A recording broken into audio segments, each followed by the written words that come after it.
नमस्कार, जय हिंद। मैं हूं राहुल सुथार। आप देख रहे हो राहुल सुथार एजुटेक यूट्यूब चैनल। आज की वीडियो में हम बात करने वाले हैं पेट्रोल डीजल की प्राइस में बढ़ने के मुख्य कारण क्या हैं। इस वीडियो में और हम बात करने वाले हैं इस प्राइस क्यों बढ़ती है, किसके कारण बढ़ती है और इसको कम करने के उपाय क्या हो सकते हैं। पहले सवाल पर आते हैं कि प्राइस क्यों बढ़ती है। तो मुख्यतः इसका कारण यही हो सकता है कि जो गवर्नमेंट द्वारा टैक्स वसूला जाता है, केंद्र सरकार और राज्य सरकार द्वारा जो टैक्स लिया जाता है, जैसे कि वैट और उत्पाद कर वगैरह, उनकी वजह से मुख्यतः इनकी कीमतों में वृद्धि होती है। अंतर्राष्ट्रीय बाजारों में कमी होने के बावजूद भी कभी कभी जो राज्य सरकार और केंद्र सरकार जो टैक्स वसूलती है वो टैक्स कम नहीं करती और पेट्रोल डीजल की कीमतें वैसी की वैसी रह जाती है।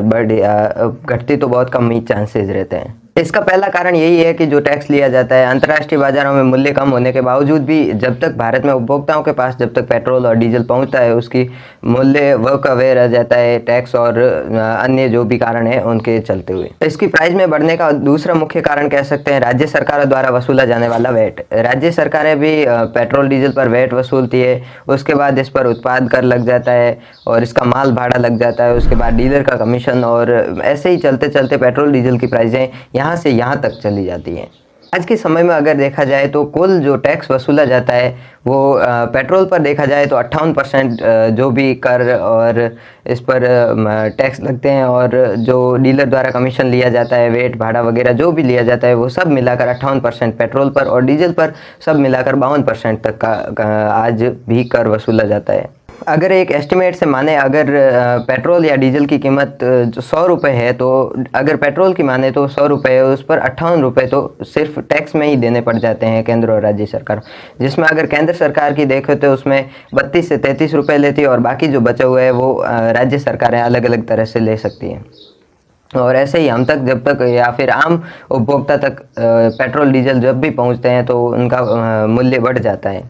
इसी तरह भारत का एक आम उपभोक्ता अंतर्राष्ट्रीय बाजारों के मूल्यों में कमी होने के बावजूद भी भारी मात्रा में उसको पे करना पड़ता है। पेट्रोल डीजल की प्राइस में बढ़ाव के कारण एक ये भी कारण हो सकता है कि तेल कंपनियां जो होती है वो रोजाना भाव में बढ़ाव या फिर घटाव कर सकती है। भारत एक ऐसा देश है जो कि अपनी जो उपभोग करता है पेट्रोल या डीजल, उसका 80 से 85% तक बाहरी देशों से आयात करके पूरी करता है उसकी ज़रूरतें। भारत में तेल का कोई भी उत्पादन सोर्स नहीं है, जो भी है बहुत कम है और वो लगभग आयात ही करके पूरा करता है इन सबको। एक सवाल ये भी आता है कि अंतर्राष्ट्रीय बाजारों की तेल की कीमतें कौन तय करता है। अंतर्राष्ट्रीय बाजारों में जो तेल की कीमतें होती है वो ओपेक एक संगठन है जिसके द्वारा तय की जाती हैं। अभी हाल ही में भारत में पेट्रोल डीजल की प्राइस में मतलब कि जनरली हाइक नहीं हुआ है, क्योंकि जो विधानसभा चुनाव चल रहे थे 5 राज्यों के, उनके चलते हुए। आगे सवाल ये आता है कि पेट्रोल और डीजल की कीमतों में कमी करने के लिए सरकार टैक्स में कमी क्यों नहीं करती। पिछले 6 सालों में जब से मोदी गवर्नमेंट आई है उसमें 307% तक की जो पेट्रोल डीजल की कीमतें हैं उनसे 307% की राजस्व में वृद्धि हुई है केंद्र सरकार और राज्य सरकारों के पास में। पेट्रोल डीजल सरकारी राजस्व का एक अहम हिस्सा है। अगर पेट्रोल डीजल की कीमतों में अगर एक एवरेज माने 1 रुपये अगर बढ़ाए तो जो सरकार का राजस्व होता है उसमें 13,000 से 14,000 करोड़ तक का फायदा हो सकता है।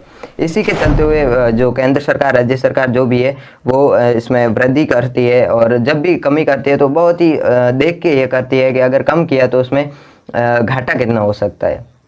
एक रिपोर्ट के अनुसार सन 2019-20 में केवल वैट से जो सरकारी राजस्व था वो लगभग 2 लाख करोड़ रुपए का था। सन 2020-21 में एक रिपोर्ट के अनुसार केवल जो उत्पाद शुल्क होता है उसके द्वारा 3.89 लाख करोड़ रुपए का राजस्व एकत्र किया गया था। एक रिपोर्ट की माने तो पिछले 6 सालों में पेट्रोल के जो राजस्व है उससे लगभग 207% की वृद्धि हुई है, और ऐसे ही अगर डीजल का देखा जाए तो 377% तक की वृद्धि हुई है। ऐसे ही गवर्नमेंट पैसा इकट्ठा करती है और बाकी योजनाओं पर भी लगाती है। अगर गवर्नमेंट इस राजस्व में कमी कर दे तो जो बाकी योजनाएं होती है या फिर और किसी खर्चे में पैसे कम पड़ जाते हैं, और बाकी कोई भी ऐसा राजस्व नहीं है जो कि इतना सारा एक साथ टैक्स वसूला जा सके। आगे सवाल ये है कि पेट्रोल डीजल की कीमतों में अगर कमी की जाए या फिर इन सब चीज़ों से जो भारत की अर्थव्यवस्था है उस पर क्या मतलब ये इस पर क्या असर पड़ेगा। बढ़ती हुई पेट्रोल डीजल की कीमतों से मुख्यतः जो मध्यम वर्ग परिवार है या फिर जो मध्यम वर्ग के लोग हैं उनकी जेब पर ज़्यादा भारी असर पड़ेगा।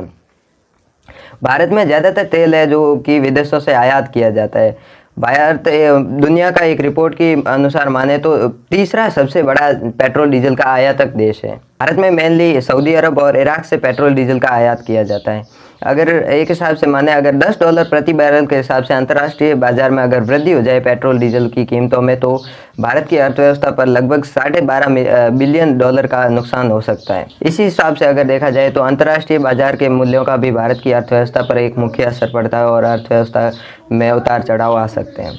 आगे सवाल ये है कि इन सब समस्याओं को कम करने का या फिर इसका हल क्या है।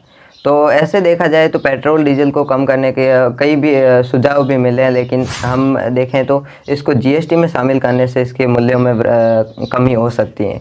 जीएसटी की अधिकतम जो रेट है वो है 28%, और पेट्रोल डीजल को अगर 28% के दायरे में लाया जाए तो पेट्रोल की काफ़ी कीमतें लगभग 30-35% तक की कीमतें कम हो सकती है और आम आदमी की जेब पर कम असर पड़ सकता है। आगे देखा जाए जीएसटी के अलावा तो सरकार को जो इलेक्ट्रिक वाहन है या फिर जो इलेक्ट्रिक चीज़ें या संयंत्र जो भी है उनका अगर विकास किया जाए या फिर उन क्षेत्रों में अगर विकास किया जाए और जो पेट्रोल डीजल की खपत कम की जाए तो इसके मूल्यों में अंतर्राष्ट्रीय बाज़ारों में भी कम हो सकती है और अपने पास पेट्रोल डीजल कम उपयोग होगा या फिर उपभोग कम करेंगे तो इसके मूल्यों में या फिर अपने जेब पर असर कम पड़ सकता है। पेट्रोल डीजल के उपयोग के बजाय अगर अपन सौर ऊर्जा और हाइड्रोजन ऊर्जा जैसे जो भी ऊर्जा के स्रोत हैं उनका प्रयोग किया जाए या फिर जो नवीनीकरण ऊर्जा स्रोत हैं उनका प्रयोग किया जाए तो हो सकता है कि ऊर्जा ये जो पेट्रोल डीजल की खपत कम हो और अंतर्राष्ट्रीय बाज़ारों में भी इसका मूल्य कम हो सकता है और जो अपना जो घरेलू है उसमें भी उत्पाद या फिर उपभोग कम होगा और इसके मूल्यों में कमी हो सकती है। इसी प्रकार देखा जाए तो पेट्रोल और डीजल की जो रेटें हैं उनमें बढ़ने का कई सारे कारण हो सकते हैं और उसको कम करने के भी काफ़ी उपाय हैं अगर किए जाए, या फिर राजस्व जो सरकार अगर कम करना चाहे तो उसको जीएसटी के दायरे में भी ला सकती है और बाकी भी जो ऊर्जा के नवीनीकरण स्रोत हैं उनका प्रयोग करके पेट्रोल डीजल की जो कीमतें हैं उनको कम किया जा सकता है या फिर खपत को कम किया जा सकता है और आम आदमी की जो भी अर्थव्यवस्था है उसमें सुधार किया जा सकता है।